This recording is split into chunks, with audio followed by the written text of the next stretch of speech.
Hello बच्चों, कैसे हैं आप सब। आई होप आप सभी अच्छे होंगे। बच्चों, आज से हम स्टार्ट करने जा रहे हैं क्लास 10th का मैथ का एनसीईआरटी। ठीक है, जिसमें एक एक क्वेश्चन को आपको करवाया जाएगा विद बेसिक कॉन्सेप्ट। सबसे पहले हम ये देखते हैं कि इस वीडियो सीरीज में आपको अब क्या क्या मिलने वाला है। ठीक है, तो बच्चों आपको क्या क्या मिलेगा। सबसे पहले जो भी चैप्टर हम पढ़ेंगे उससे पहले हम उसके बेसिक कॉन्सेप्ट को जानेंगे। ठीक है, क्योंकि बिना कॉन्सेप्ट के हम कोई भी चैप्टर सॉल्व नहीं कर सकते हैं। ठीक, तो सबसे पहले हम क्या करेंगे, उस चैप्टर के बेसिक कॉन्सेप्ट को जानेंगे। ठीक, दूसरा काम हमारा ये होगा कि दूसरा काम हम ये करने वाले हैं कि हम विद एग्जाम्पल बेसिक कॉन्सेप्ट का हम जो भी हमने कॉन्सेप्ट सीखा उसके एग्जाम्पल से उसकी प्रैक्टिस करेंगे, क्योंकि जितना हम एग्जाम्पल करेंगे उतना ही हमारा बेसिक कॉन्सेप्ट क्लियर होगा और अच्छा भी होता जाएगा। ठीक, फिर तीसरा काम हमारा होगा एक्सरसाइज प्रॉब्लम। जो भी हमारे बुक्स में एक्सरसाइज दी हुई है 1.1 1.2 ऐसे दी हुई रहती है, हम उसे भी सॉल्व करेंगे, एक एक क्वेश्चन को सॉल्व करेंगे। ठीक है, फिर चौथा काम हमारा ये होने वाला है कि how to write answer in board exams. बच्चों, आंसर सब बच्चे लिखते हैं, ठीक है, लेकिन नंबर उन्हीं को मिलते हैं जो क्वेश्चन के आंसर को अच्छी तरह से रिप्रेजेंट कर पाते हैं। ठीक है, हम वो भी सीखेंगे कि कैसे क्वेश्चन के आंसर को आंसर शीट पर रिप्रेजेंट करना, जिससे जो भी चेक करते हैं पेपर को वो उससे प्रभावित हो और हमें अच्छे मार्क्स दें। ठीक, ठीक है बच्चों, हम ये भी सीखेंगे कि बोर्ड एग्जाम में कैसे हम आंसर को अच्छे तरीके से लिखें, है ना। पांचवा काम हमारा ये होगा सम एक्स्ट्रा क्वेश्चन। पांचवा काम हमारा ये होने वाला है कि हम कुछ एक्स्ट्रा क्वेश्चन की भी प्रैक्टिस करेंगे। जैसे कुछ स्टैंडर्ड बुक होती है, जैसे आर.डी. शर्मा हो गया, आर.एस. अग्रवाल, ये कुछ स्टैंडर्ड बुक है। इनमें से भी कुछ अच्छे अच्छे क्वेश्चनों को उठाएंगे और उसका हम सॉल्यूशन करेंगे। ठीक, जिससे हमारा कॉन्सेप्ट और भी क्लियर हो सके, हम और हमारी नॉलेज चैप्टर से रिलेटेड और भी अच्छी हो सके। ठीक है बच्चों, तो बच्चों, मेरे प्यारे बच्चों, सबसे पहले हम इस चैप्टर के कॉन्सेप्ट को समझेंगे। ठीक है, बिना कॉन्सेप्ट के ये चैप्टर समझ में आने वाला नहीं है, तो हम सबसे पहले इस चैप्टर के कॉन्सेप्ट को समझते हैं। ठीक है बच्चों, तो चैप्टर के कॉन्सेप्ट को समझने से पहले जो हमें सबसे पहली चीज़ ये समझनी है कि ये होता क्या, यूक्लिड डिवीजन एलोगरिथम, है ना। तो यूक्लिड जो थे हमारे एक बहुत बड़े साइंटिस्ट हैं मैथ में। ठीक है, और ये डिवीजन का मतलब सबको पता है, डिवाइड, और एलोगरिथम का मतलब होता है वेल डिफाइंड स्टेप। ठीक है, तो इसका मतलब क्या हुआ, किसी भी चीज़ का डिवाइड करना with the help of well defined step का यूज करके कोई भी डिवाइड करना। जैसे मैंने आपको बोला 4 का भाग लगाओ भाई 19 में, तो आप क्या, 4 चौक 16 और 3 इसका रिमाइंडर, तो आप मेरे को अभी बता दोगे। तो आपने क्या यूज किया, एक वेल डिफाइंड स्टेप यूज किया और मेरे को उत्तर बता दिया, है ना। तो इसी को बोला जाता है वेल डिफाइंड स्टेप। तो ये क्या हो गया, यूक्लिड डिवीजन एलोगरिथम, है ना।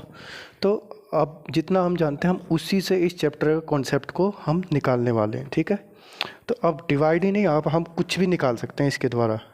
ठीक है, यूक्लिड डिवीजन एलोगरिथम का यूज करके हम डिवाइड निकाल लो, एचसीएफ निकाल लो, एलसी, कुछ भी निकाल सकते हो आप। ठीक है, तो बच्चे सबसे पहले हम इसके कॉन्सेप्ट को निकालते हैं। ठीक है, तो सबसे पहले हम देखते हैं कि इसका कॉन्सेप्ट है क्या। जितना हम जानते हैं उसी से हम इसके कॉन्सेप्ट को निकालेंगे। बच्चों, अगर मैं आपको बोलूं कि बच्चों मेरे को 4 का भाग लगाओ, जैसे अभी हमने किया था 19 में, तो आप क्या करो, 4 चौक 16 और मेरे को इसका उत्तर बता रहे। ये 3 क्या है बच्चों, 3 इसका क्या है, रिमाइंडर। ठीक है, ये क्या है, इसका रिमाइंडर। ठीक है बच्चों, 3 इसका क्या है, रिमाइंडर। इसको क्या बोलेंगे, क्वेश्चन। क्या बोलेंगे, क्यू क्वेश्चन। ये हो गया आपका, क्या हो गया, डिविडेंड। और ये हो गया आपका डिवाइडर। ठीक है, इतना तो हमें पता ही है, हम ये सब हम बचपन से पढ़ते आ रहे हैं। ठीक है, तो बच्चों अब देखो, देखो बच्चों, हमें क्या चाहिए, 19, हमें 19 चाहिए। तो हम क्या करेंगे, 4 डिवाइडर की क्वेश्चन से बना, तो 4 गुने 4 प्लस जो भी बच रहा रिमाइंडर वो। ठीक, तो ये 19 हमारे लिए क्या, अभी 19 है डिविडेंड, इक्वल टू 4 क्या है, डिवाइडर, इनटू क्या करते हैं, क्वेश्चन, QUO क्वेश्चन प्लस ये क्या है, रिमाइंडर। ठीक है, इस फॉर्मूले का यूज करके हमें इस चैप्टर को सॉल्व भी करना है और यही इस चैप्टर का कॉन्सेप्ट है। ठीक है, एक बात और बच्चों, मैं अब आगे से डिविडेंड को हमेशा कैपिटल डी से डिनोट करूँगा, डिवाइडर को स्मॉल डी से, क्वेश्चन को स्मॉल क्यू से प्लस और रिमाइंडर को आर से। ये हमारा चैप्टर का इस कॉन्सेप्ट है। ठीक है, एक बात और बच्चों हमेशा ध्यान रखना, ये जो रिमाइंडर है ना, रिमाइंडर हमेशा इस डिवाइडर से छोटा ही होगा। ठीक है, अगर इसका डिवाइडर 4 है तो इसका रिमाइंडर हमेशा 0 हो सकता, 1 हो सकता, 2 हो सकता और 3 हो सकता। ये बात आपको अच्छे से समझ लेनी है इस चैप्टर को सॉल्व करने। इसका रिमाइंडर हमेशा इस डिवाइडर से हमेशा क्या होगा, छोटा ही होगा। अगर मान लो डिवाइडर 5 है तो उसका रिमाइंडर क्या हो सकता है, 0 हो सकता, 1 हो सकता, 2 हो सकता, 3 हो सकता, 4 हो सकता। अगर किसी चीज़ का रिमाइंडर वो डिवाइडर 3 है तो उसके रिमाइंडर 0 हो सकते हैं, 1 हो सकता है, 2 हो सकता है, हमेशा इससे क्या होगा, छोटा होगा। ठीक है, तो इससे हमें एक बात और पता चलती है बच्चों, क्या कि जो रिमाइंडर है हमेशा क्या होगा, 0 से तो बड़ा होगा, 0 से हमेशा क्या होगा, बड़ा होगा, लेकिन और किससे छोटा होगा, हमेशा डिवाइडर से क्या होगा, छोटा हो। ये भी दूसरा, ये हमें इस चैप्टर का हमें ये दूसरा कॉन्सेप्ट मिलेगा। तो इन्हीं कॉन्सेप्ट पे हमें इस चैप्टर को क्या करना, सॉल्व करना। ठीक है, ये जो डिविडेंट होता डी क्यू इन प्लस में आर होता, और जो आर होता रिमाइंडर वो हमेशा 0 से बड़ा होगा और डिवाइडर से हमेशा छोटा होगा। तो इसी कॉन्सेप्ट का यूज करके अब हम इस चैप्टर को सॉल्व करेंगे। अब हम करते हैं एक एग्जाम्पल जिससे आपका कॉन्सेप्ट और भी क्लियर हो। ठीक है बच्चों, क्वेश्चन करते हैं। तो जैसे क्वेश्चन दिया गया है कि use Euclid division algorithm to find HCF of a number. हमें क्या निकालना है, यूक्लिड डिवीजन एल्गोरिथम का यूज करके हमें फाइंड करना एचसीएफ। ठीक है, बहुत ही सिंपल। तो एचसीएफ जैसे हम निकालते हैं तो वैसे ही निकालेंगे। ठीक है, तो लेकिन इसमें क्या करना, वेल डिफाइंड स्टेप का यूज। अभी हमें ये कैसे करना है, पहले आप ये देखेंगे। तो सबसे पहले बड़ा नंबर में छोटे नंबर का क्या करते हैं, भाग 135 का। तो 135 वन जा 135 बार में गया ये 0, 12 में से 3 गया 9, यहाँ कुछ फिर इसके जो भी आता है यहाँ पे इसको 135। तो 135 में इसका भाग करोगे तो ये हो जाएगा 1 बार में, तो ये 5, 13 में से 9 हो गया 4, तो ये क्या हो गया 90। तो ये दूनी 90, ये हो गया कट। तो बच्चों ये जो बचा, जो मैंने बताया था, ये लास्ट में क्या होता है हमारा एचसीएफ। तो इस जो भी हमें दिया गया उसका एचसीएफ होता क्या है ये। ठीक है, लेकिन बच्चे ये पहले हम करते थे, बच्चे ये सब कुछ जानता, लेकिन हमें क्या है, यूक्लिड डिवीजन एल्गोरिथम इसका यूज करना है। ठीक है, तो अब आप लोगों को क्या करना है बच्चों, देखो जैसा कि मैंने बताया था ये क्या है 225। तो 225 को लाने के लिए हम क्या करते हैं, इसकी इससे गुना, तो 135 इंटू 1 प्लस रिमाइंडर क्या था इसका 90। ठीक है, अब आपको क्या करना, ये वाली चीज़ यहाँ पे लिख दो, 135 लेके आना। तो 135 लेके आना तो क्या करना, 90 गुने में 1, तो 90 इंटू में 1 प्लस रिमाइंडर क्या है इसका 45। ठीक है, अब इसको इधर लिखो, तो 90 इक्वल टू, ठीक है 45 इंटू 2 प्लस 0, यहाँ पे अब ये क्या हो गया 0 हो गया। ठीक है, सिंस रिमाइंडर इज 0, यहाँ पे अब लिखेंगे सेम, जैसे जैसे मैं लिख रहा हूँ वैसे ही करना सब कुछ। Since here remainder is 0 and divisor is 45। अब ये क्या डिविजर ही तो होता, तो ये डिविजर क्या होगा 40। तो वही जो divisor, hence HCF of 135 and 225 is 45। आपको इस तरह से लिखना, सबसे पहले आपको साइड में ये कर लेना। ठीक है, उसके बाद आपको ये स्टेप फॉलो करना, तब आपको मिलेंगे इसके पूरे मार्क्स। इस तरह से लिखना, बिल्कुल same to same. I hope आपको बात समझ में आई होगी। ठीक है बच्चों, एक एग्जाम्पल और ले लेते हैं जिससे आपका और क्लियर हो। दूसरा एग्जांपल जैसा देगा, find Euclid division algorithm to find HCF of इतना, ठीक है। सेम वही चीज़ करना है आपको साइड में। तो सबसे बड़ी संख्या में 8 6 7 में आपको किसका भाग करना है बच्चों? 2 5 5, ठीक है। तो ये कितने बार में जाएगा? ये आपका जाएगा 3 बार में। 3 पंजे 15, 3 पंजे 15 और 1 16, 3 दूनी 6 और 1 7। तो ये 7 में से 5 गया 2, 6 में यहाँ बच गया, 6 में 6 गया 0, ये हो गया 102। अब ये बच गया 255 में, ठीक है। ये कितने बार में जाएगा? 2 बार में। 2 दूनी 4, 0, 2 एकम 2, 1 और ये 5 5, ठीक है। ये बच गया 102। अब ये कितने बार में जाएगा? 2 बार में, 102। ये हो जाएगा खत्म। तो ये हमारा क्या हो गया? एचसीएफ, ठीक है। इतना तो आप कर लोगे। अब इसको कैसे लिखना? सेम वही, हमें क्या लेके आना? 867, 8 6 7। तो हम क्या करते हैं? इसकी इससे गुना, तो 255 गुना 3 प्लस, अब जो रिमाइंडर क्या आता है इसका? 102, ठीक है। अब इस वाली चीज़ को यहाँ लिखेंगे, तो 255 इक्वल टू 102 गुना 2 प्लस रिमाइंडर क्या? 51, तो 51 लिख दिया। अब इस चीज़ को यहाँ लिखेंगे, 102 इक्वल टू, यहाँ पे क्या है? 51 गुना 2 प्लस रिमाइंडर क्या है? 0, ठीक है। सेम वही चीज़ लिखेंगे अब, since air remainder is 0, remainder is 0 and divisor is 51, so SCF of 867 and 255 is 51 answer. इस तरह से रिप्रेजेंट करना, आप इस तरह से लिखना। आई होप आपको बात समझ में आई होगी, ठीक है। तो बच्चों अब मैं आपको एक क्वेश्चन देता हूं जो आपको खुद से ट्राई करना और इसी तरह से लिखना है, ठीक है। ये क्वेश्चन आपको खुद से ट्राई करना है, जिस तरह से मैंने बताया था सेम वैसे ही लिखना है, ठीक है। आपको अपनी राइटिंग स्किल को इंक्रीज करना, बढ़ाना है, ठीक है, जिससे एग्जामिनर आपको अच्छे मार्क्स देने के लिए मजबूर हो जाए, ठीक है। जिस तरह से मैंने लिख के बताया सेम वैसे ही करना है, ठीक है बच्चों। अब हम करते हैं आगे क्वेश्चन को। देखो बच्चों, जैसे हमें एक क्वेश्चन दिया गया है कि so that any positive integer is और the form 3q or 3q+1 or 3q+2 where q is some integer. तो हमें यहाँ पे ये शो करना है कि बच्चों कोई भी positive integer 3q or 3q+1 3q+2 के फॉर्म में ही लिखा जाएगा, हमें ये शो करके दिखाना, ठीक है। तो बच्चों हमने अभी क्या कॉन्सेप्ट सीखा था?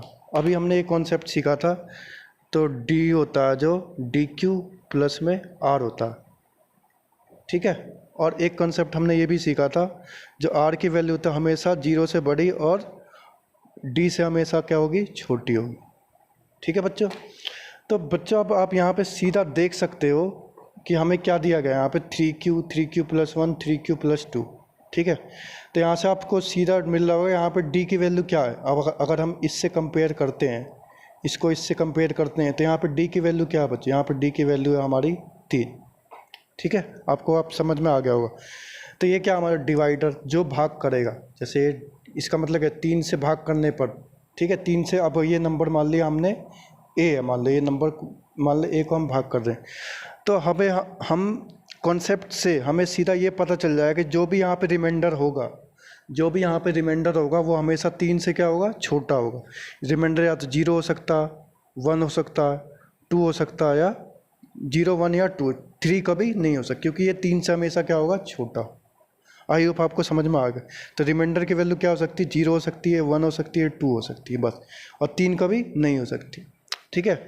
जो भी हमने कॉन्सेप्ट सीखा उसके हिसाब से हमने ये बता दिया कि जो भी हमेशा यहाँ पे रिमाइंडर की वैल्यू होगी वो हमेशा 0 1 या 2, इससे 3 से ज़्यादा नहीं, क्योंकि हमेशा रिमाइंडर 3 से हमेशा छोटा ही होगा, ठीक है। आई होप आपको समझ में आई होगी। तो अब हम इसी की हेल्प से हम क्या निकालेंगे कि so that any positive integer is in the form 3q 3q+1 3q+2 and q is some integer, ठीक है। अब हम ठीक है बच्चों, अब हमें जैसे देखो, हमें d या इसको मान लिया, इसको हमने मान लिया a, मान लो कोई इंटीजर कुछ ही मान लो, आपकी मर्जी है, मैंने मान लिया ए।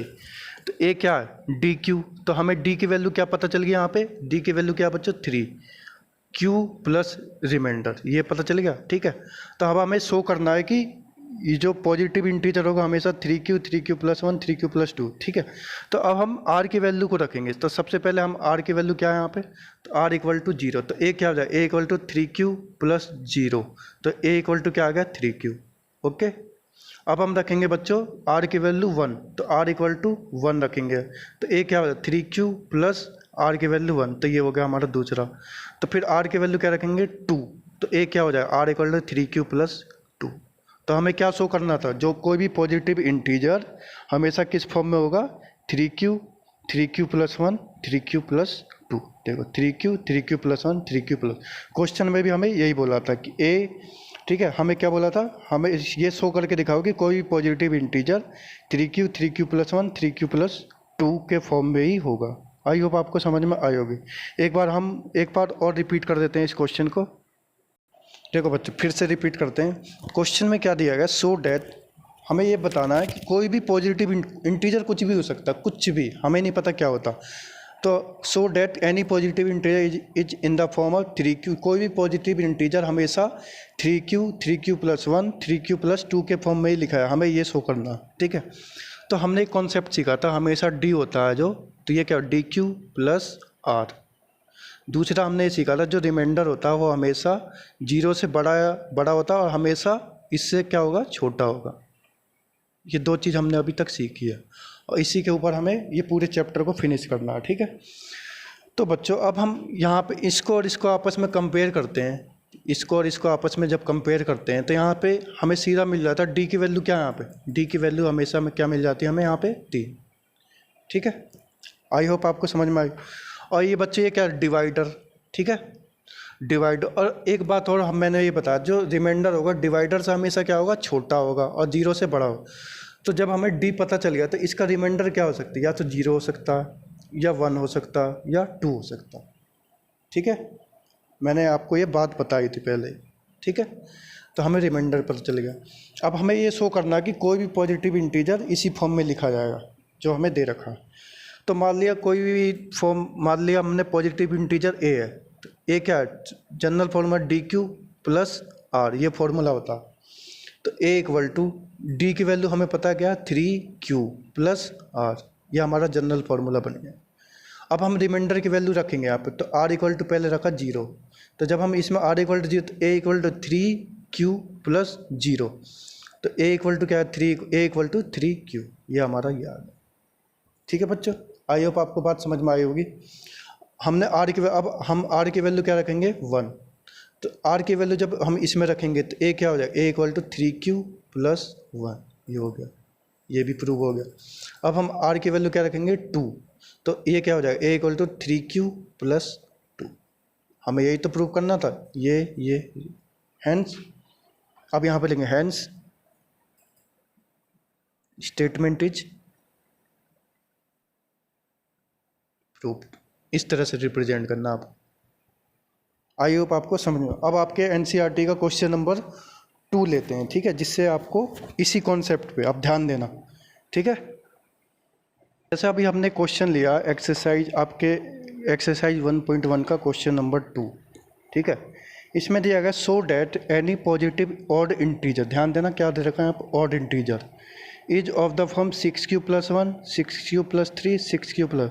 इसके क्वेश्चन का कहने का मतलब ये है कि कोई भी पॉजिटिव ऑड इंटीजर हमेशा 6Q plus 1 6Q plus 3 6Q plus 5 के फॉर्म में ही लिखा जाएगा, हमें ये देख। ठीक है, तो बच्चों सबसे पहले आप कॉन्सेप्ट पे जाओ। ठीक है, आप कॉन्सेप्ट पे यहाँ पे मैं सीधा लिख दे रहा हूँ ताकि आप क्या होता है। सो कॉन्सेप्ट जो मैंने क्या बताया था DQ प्लस R, और रिमाइंडर क्या होता है हमेशा 0 से बड़ा और D से जो भी डिवाइड। तो बच्चों अब आपको सीधा क्लिक करना चाहिए यहाँ पे, इसको अगर हम दोनों को कंपेयर करें तो यहाँ पे D की वैल्यू क्या है, यहाँ पे D की वैल्यू 6 है। D क्या होता है हमारा डिवाइडर होता है। तो मान लो ये कोई भी नंबर हम डिवाइड करें तो यहाँ पे अब एक चीज़ और क्लिक होनी चाहिए, तो यहाँ पे हमेशा रिमाइंडर क्या हो सकता है बच्चे, ये सब आपको कैलकुलेशन माइंड में करना है। इसकी रिमाइंडर क्या है, या तो 0 हो सकती है 1 हो सकती है 2 हो सकती है 3 हो सकती है 4 हो सकती है, 5 हो सकती है। रिमाइंडर हमेशा 6 से ही कम ही होएगा ना। आई होप आपको समझ में आई होगी। ठीक है, इसका रिमाइंडर हमेशा 1 0 1 2 3 4 5 यही हो सकता, 6 कभी नहीं हो सकता। ठीक है, अब हम इसको लिखेंगे कैसे, अब ये देखते हैं। ठीक है बच्चों, अब हमें पता चलेगा कि इसका रिमाइंडर 0 1 2 3 4 5 6 कभी नहीं हो सकता। ठीक है, तो बच्चों हमारा इंटीजर क्या हो सकता है, हमारा इंटीजर बन सकता है, पहला बनेगा 6q प्लस 0 रिमाइंडर वाला, दूसरा बन सकता है 6q प्लस 1, तीसरा बन सकता है 6q प्लस 2, तीसरा बन सकता है 6q प्लस 3, अगला बन सकता है एक वाला 6q प्लस 4, 6q प्लस 5 और 6q प्लस 6 कभी नहीं बन सकता। ठीक है, अब बच्चों क्वेश्चन में क्या बोला, सो that any positive odd integer, हमारे ये सारे हम इतने ही केस बना सकते, इससे ज़्यादा केस इसमें नहीं बन सकते। तो अब हमें क्या शो करना, ऑड इंटीजर हमेशा इसी फॉर्म में लिखे जाएंगे।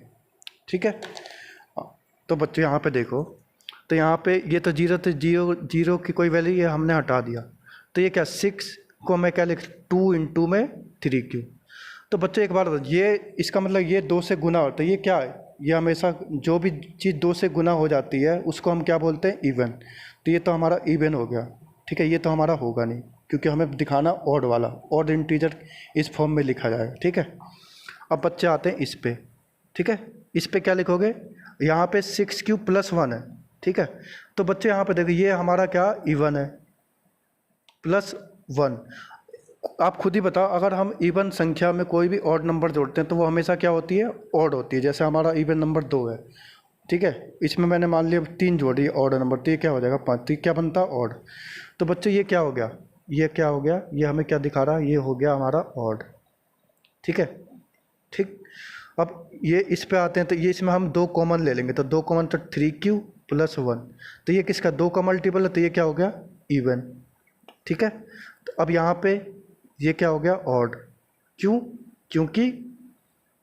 क्योंकि ये मान लो ये इवन है और ये ऑड, इवन में ऑड जोड़ते तो हमेशा ऑड होता।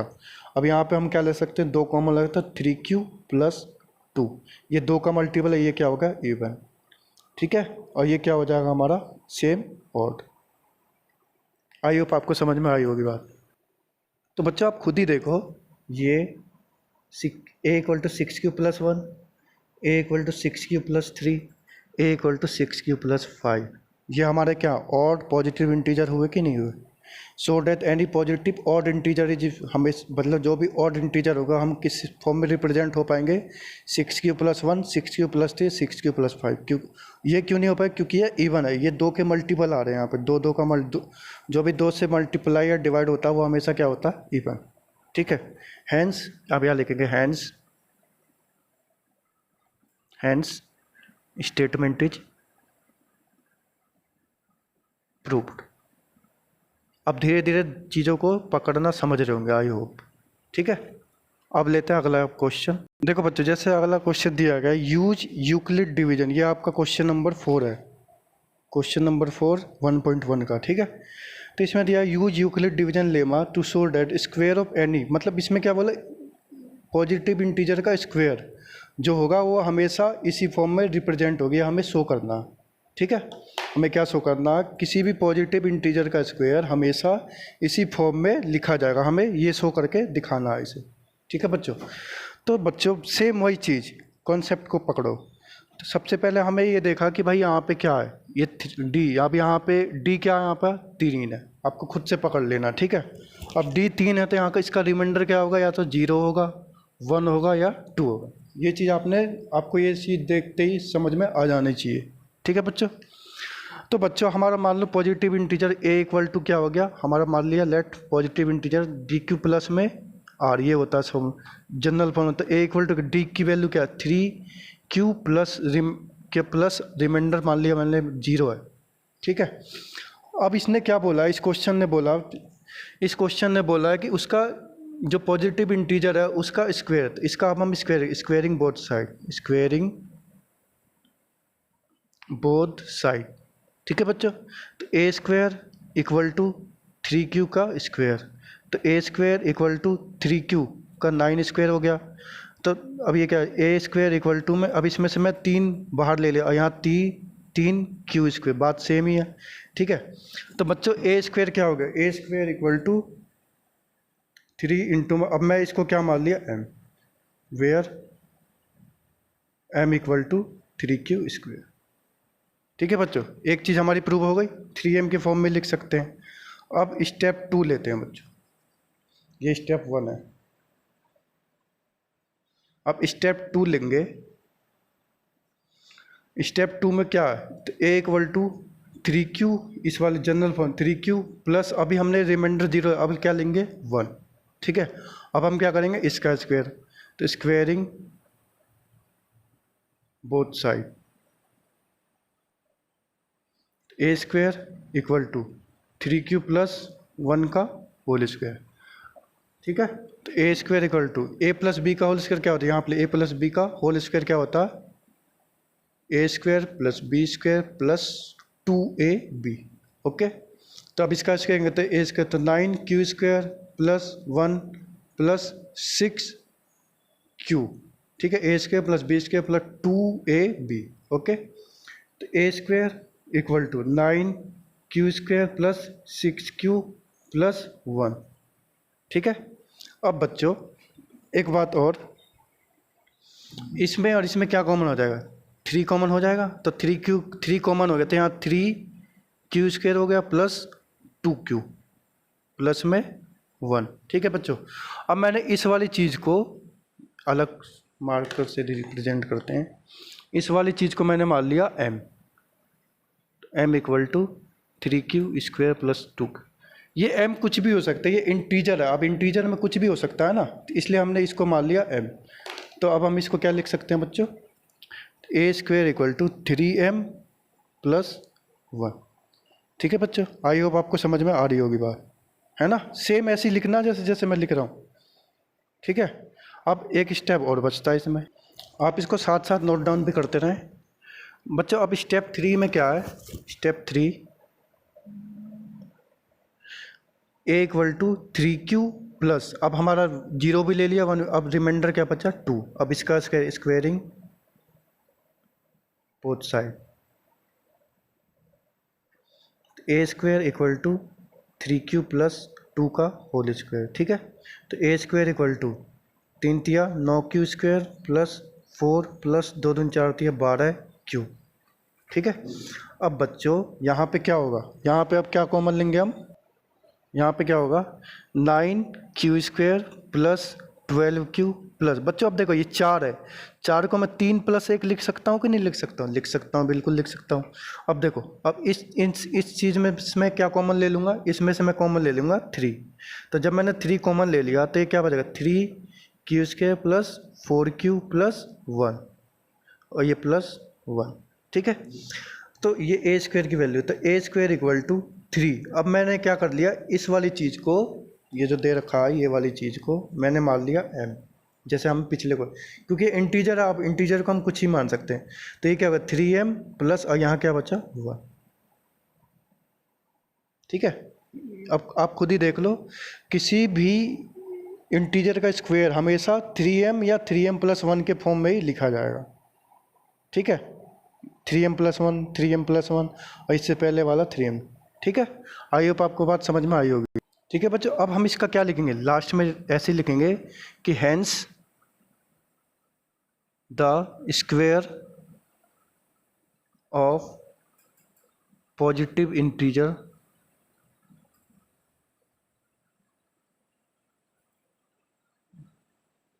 Always can be represented in the form 3m and 3m plus 1 where m is integer, ठीक है बच्चा। आई होप आपको समझ में आ रही होगी बात अब, ठीक है। अब लेते हैं अगला क्वेश्चन, लास्ट क्वेश्चन। देखिए बच्चों, जैसे अगला क्वेश्चन लास्ट 1.1 का क्वेश्चन नंबर 5 दिया गया है, use Euclid division lemma to show that cube of, अब उसमें स्क्वायर था लेकिन आप यहाँ पे क्या दे दिया, cube of any positive integer, मतलब किसी भी पॉजिटिव इंटीजर का क्यूब करने पर वो हमेशा 9m 9m+1 9m+8 के फॉर्म में मिलेगा। ये हमें अब शो करके दिखाना है, ठीक है। तो बच्चों एक बार बताओ, अब आपने यहाँ से पकड़ लिया, यहाँ पे डी की वैल्यू क्या है 9 है, और इसका रिमाइंडर 0 1 2 3 4 5 6 7 8। अब ये बहुत लंबा प्रोसेस नहीं हो जाएगा, बहुत लंबा प्रोसेस हो जाएगा। तो हम क्या करेंगे, 9 के मल्टीपल में ही कोई ऐसी वैल्यू पकड़ेंगे जिससे 9 आता। जैसे हमने 3 ले लिया, अब 3 का स्क्वायर करते हैं तो क्या आता, 9 आता, ठीक है। तो हम क्या करेंगे, तो हम क्या करेंगे, अब यहाँ पे डी की वैल्यू को 9 ना लेके हम क्या ले लेंगे, डी की वैल्यू को ले लिया हमने 3। आई होप आपको बात समझ, क्यों, क्योंकि बच्चों अगर हम 9 लेते हैं तो हमें बहुत लंबे मतलब जो स्टेप होते हैं बहुत बढ़ जाएंगे, क्योंकि रिमाइंडर क्या है 1 2 3 4 5 6 7 8। अब इतना स्टेप करोगे तो पूरी कॉपी भर जाएगी ना, हमें वो सब भी ध्यान रखना। तो यहाँ पे डी की वैल्यू क्या होगी 3, तो इसका रिमाइंडर क्या हो सकता है, 0 हो सकता, 1 हो सकता है, 2 हो सकता है, ठीक है। जब हमने डी की वैल्यू 3 ली तो हमें बस सिर्फ 3 स्टेप फॉलो करना है, जिसमें जो हमने पिछले क्वेश्चन में किया था, ठीक है। आई होप आपको बात समझ में आ रही होगी, ठीक है। तो बच्चों अब हमने ये डी ले लिया 3, तो हमारा positive inter D Q plus में क्या होता है आर, ठीक है। तो ए इक्वल टू डी की वैल्यू क्या है 3Q प्लस रिमाइंडर पहले लेंगे, अब यहाँ पर रिमाइंडर मान लिया है 0। तो स्टेप फर्स्ट हो गया, हमारा स्टेप फर्स्ट को पहले सॉल्व करते। तो बच्चों अब हम इसका क्या करेंगे, क्यूबिंग बोथ साइड, सेम वैसी है जैसे हमने पिछले क्वेश्चन में किया था। तो ए क्यूब इक्वल टू 3 का क्यूब कर दिया हमने, तो ए क्यूब इक्वल टू क्या हो गया, 3 3 9 27 क्यूब, ठीक है। अब यहाँ से मैंने 9 कॉमन ले लिया, तो 9 मैंने इसमें से कॉमन ले लिया बच्चों, तो यहाँ पे क्या बचेगा 3Q, ठीक है। तो अब मैंने इसको क्या मान लिया, एक m, let 3Q m equal to, मान लो m कोई भी पॉजिटिव इंटीजर हो सकता है ना, तो m को मान लिया मैंने 3Q। तो क्या ए क्यूब इक्वल टू 9, इसको मैं m।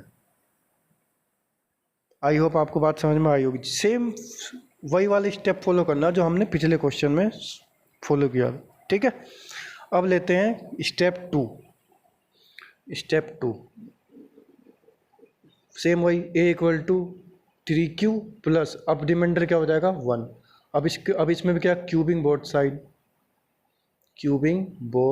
साइड, तो A cube equal to 3Q plus 1 का क्यूब, ठीक है बच्चों। तो आपको फॉर्मूला याद होगा, ए क्यू प्लस बी लिख देता हूँ यहाँ पे, ए प्लस बी का होल क्यू होता A cube plus B cube plus 3AB into में ए प्लस बी, ये होता है फॉर्मूला। तो इसी फॉर्मूले पे हम इसको खोल लेंगे। तो A cube equal to A cube, तो 3 3 9 27 cube plus B 1 plus 3 into में 3Q इंटू में 1 इंटू में 3Q प्लस 1, ठीक है। तो A cube equal to 27Q plus, ये क्या हो जाएगा आपका 1 प्लस 3 9Q इंटू में 3Q प्लस 1, ठीक है। तो ए क्यूब क्या हो गया बच्चों 27Q प्लस, अब इसकी इसमें गुना करो, तो 9 27Q स्क्वायर प्लस, अब इसकी इसमें 9Q प्लस में 1 को मैंने इधर लिख दिया, ठीक है बच्चों। अब देखो बच्चों, इसमें से मैं क्या कॉमन ले सकता हूँ 9, इसमें से मैं क्या कॉमन ले सकता हूँ 9, तो मैंने यहाँ पे 9 कॉमन ले लिया, तो क्या बचेगा 3Q plus 3Q square plus Q plus में 1, ठीक है बच्चों। सेम वही चीज़, ये इसको हम क्या लिख सकते हैं बच्चों, इस वाली चीज़ को हम क्या लिख सकते हैं m, क्या लिख सकते हैं m। तो 9 इसको मैंने मान लिया m प्लस, और ये क्या बचा 1, तो ए क्यू क्या आ गया 9 प्लस, ये हमारा स्टेप 2 हो गया, ठीक है। आई होप आपको बात समझ में आई होगी। अब एक चीज़ और बचती है स्टेप 3 में बच्चों, स्टेप 3 सेम चीज़, सेम यही चीज़ फॉलो करनी है। तो ए क्या हो जाएगा 3Q प्लस, अब रिमाइंडर 0 भी ले लिया 1 भी ले लिया, अब क्या बचा 2। अब इसका भी क्या करेंगे क्यूब कर दो इसका दोनों ओर, तो A cube equal to same formula ये जो मैंने दे रखा है यहाँ पे, तो ए क्यूब 3 3 होती है 27 क्यूब प्लस 8 प्लस 3 3 और 18 क्यूब इंटू में 3 क्यू प्लस 2 27 क्यू प्लस 18 के अब इसमें गुना करेंगे, 18 54 Q square plus 36 Q plus 8। ठीक है, ठीक है बच्चों। अब हम इसमें से क्या कॉमन ले सकते हैं बच्चों? अब हम इसमें से कॉमन ले सकते हैं, इसमें से 9। तो मैंने 9 कॉमन ले लिया, तो 9 9 3 Q plus 9 6 54 Q square plus 9 चौक 36 क्यू प्लस में 8। ठीक है, सेम वही चीज़ बच्चों। अब हम इसको क्या मान लेंगे, क्योंकि ये पॉजिटिव इंटीजर तो कुछ भी हो सकते हैं ना। क्यू तो पॉजिटिव इंटीजर, इसको हम कुछ भी मान सकते हैं। ठीक है, अब हमें पता थोड़ी नहीं क्या है। तो 9m प्लस 8, ये ए क्यू क्या आ गया। ठीक है बच्चों, हमेशा आप खुद ही देख लो, ये हमेशा किस फॉर्म में आ रहा है, 9m प्लस 1 9m प्लस 8 के फॉर्म में ही आ रहा है। ठीक है, तो अब लिखेंगे hence cube of any positive integer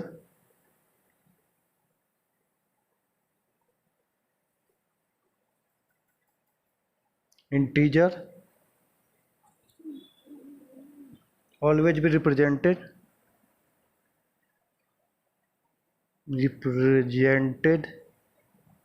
in the form of 9m plus 1 9m plus. ठीक है बच्चों, ये एक्सरसाइज आपकी यहाँ पे ख़त्म होती है बच्चों। आई होप आपको आज मज़ा आया होगा। ठीक है, और बच्चों अगर आपको कोई डाउट होता है तो आप सीधा पूछ सकते हैं, नो प्रॉब्लम, कभी भी। और अब हम एक्सरसाइज 1.2 करेंगे कुछ कल या परसों में। ठीक है, तो आप आपसे मिलते हैं बच्चों नेक्स्ट वीडियो में। Thank you.